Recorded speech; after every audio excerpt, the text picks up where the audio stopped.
And then finally, I can't say finally, but certainly there's lots of good things to do, but we can't do them all.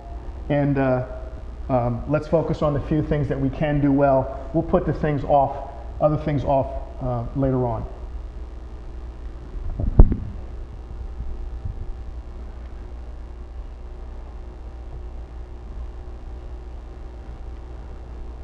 So, question for you. How many people does it take to change, or how many people know how to change a tire? Who in here knows how to change a tire? Okay?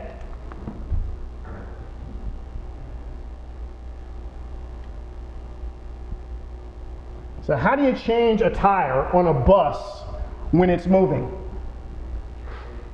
Very carefully. Why do I use that analogy? Because the life of the church doesn't stop just because you're having problems. The life of the church doesn't stop because the pastor left, or shouldn't. The life of the church doesn't stop because the leadership is scratching its head collectively and individually. You still have to have minimally Sunday morning services. People still need to be prayed over. Children still need to be dedicated. Some folks need to be buried.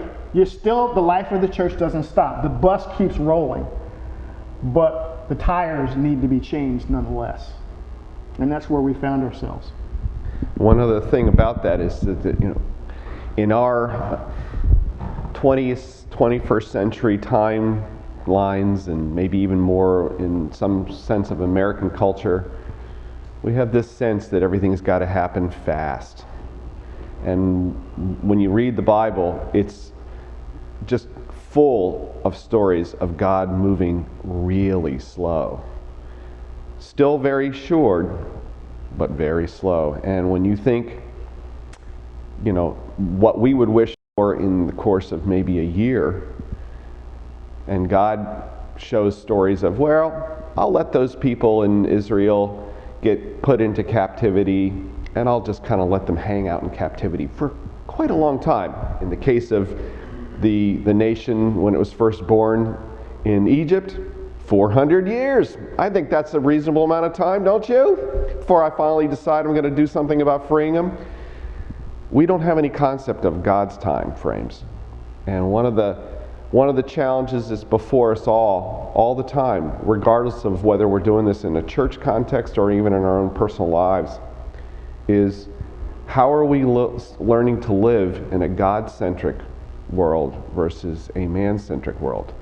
Man-centric being, this is my timetable, this is the way in which I think these things need to come about. God's timetable is in a God-centric world. And the more that we understand that and begin to start living as though we were participants in His world, that's what effectively it becomes all about in terms of like serving the King rather than serving what we perceive to be the kingdom. And so it was very much wrapped up in this particular time frame.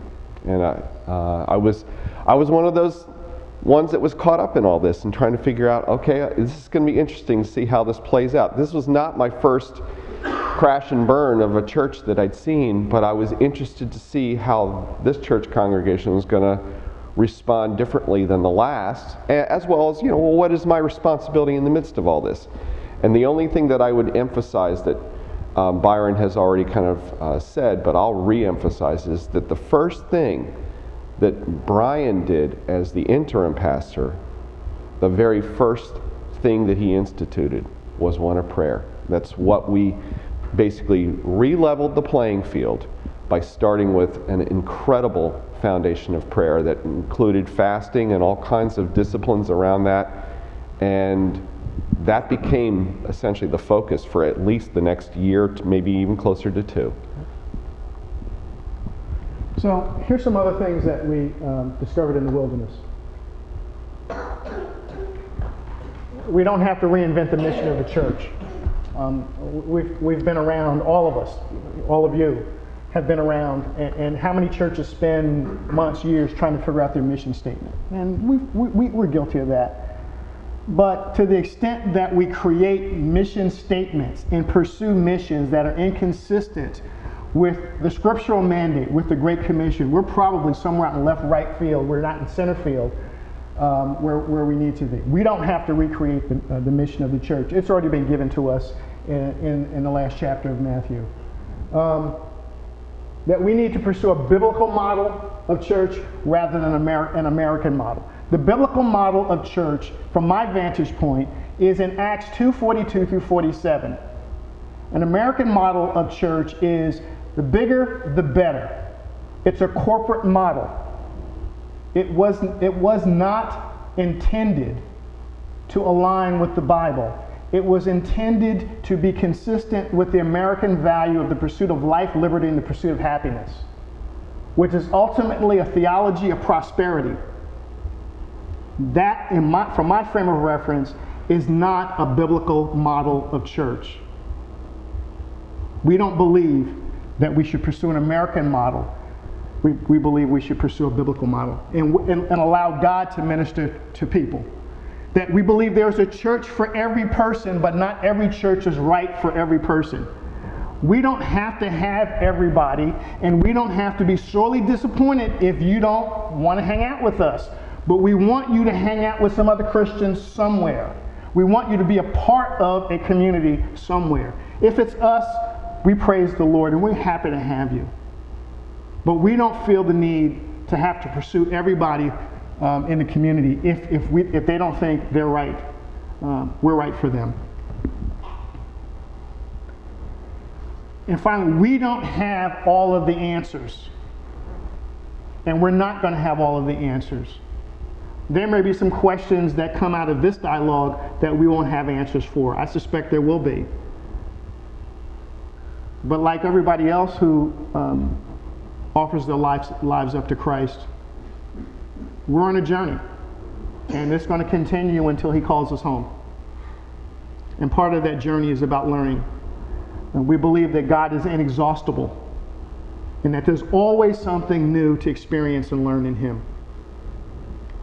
One of the things that Brian and I would get engaged in many discussions around, and it got to be kind of a little bit of a comical thing, is that Brian had heard my long past of all the various churches I've been in and out and all kinds of stuff, and he understood the story of how my family had gotten to Burl Naz, and his classic line was, "Well, I understand why you were essentially brought here, but why do you stay here?"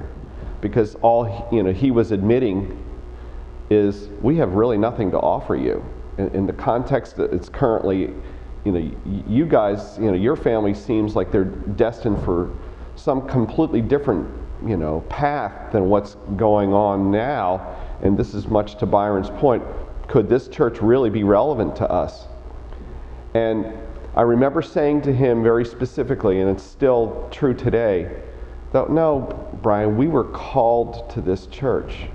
And until God calls us to another place, we don't leave congregations to essentially find something for ourselves. We leave because God is calling us to the next great work that is in our family. And we haven't felt that calling. We haven't felt the need to go on yet. And part of that journey is not about what you see in front of you, but what you see God's possibilities are for not only this congregation, but how this congregation is going to be used in the community. It's a faith walk. And that's exactly what he was not only calling us to, what he was calling Brian to and Byron, but generally speaking, what he was going to then demand of the entire congregation. Is that, what are you seeing now, which is nothing but maybe a wasteland, but what are you called to, and what do you think you have faith for to believe that God is going to raise you up into something amazing? I didn't say great, but amazing, because God always does amazing things. So for the last few years, we've been in a process of trying to reimagine ourselves. And I think this slide probably is as good as any represents how we see ourselves now.